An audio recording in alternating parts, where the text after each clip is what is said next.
what I enjoy most about the work I do here is the patients and the people that I work with.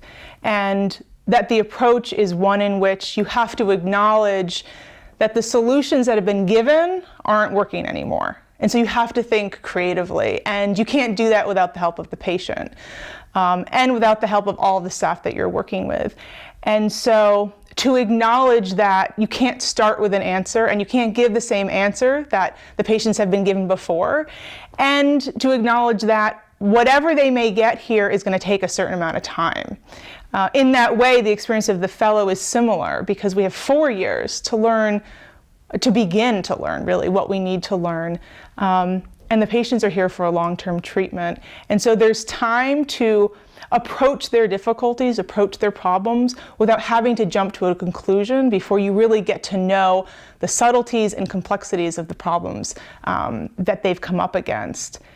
And I think something else about the general approach that we have to the patients who come here is that though they have come here having gotten stuck in their lives, we also expect more of them than maybe other people have before.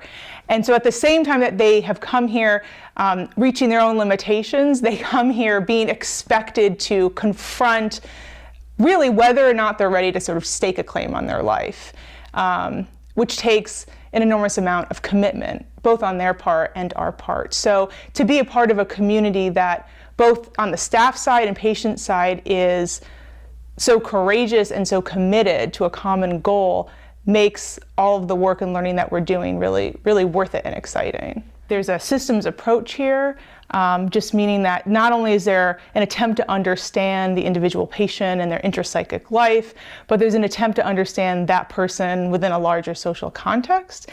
And part of our learning, an important part of it, is experiential, including didactic. And so the experiential element is not just understanding the patient in a social context, like in our therapeutic community, but having our own experiences in the community ourselves, amongst the staff, amongst the fellows, and within the patient community.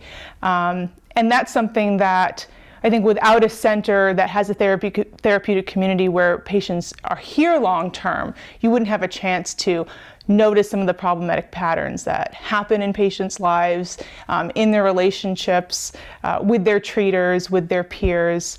And so you can really see patterns that emerge that in many ways may have kept them stuck before they came here, and finally can be addressed, potentially in this setting.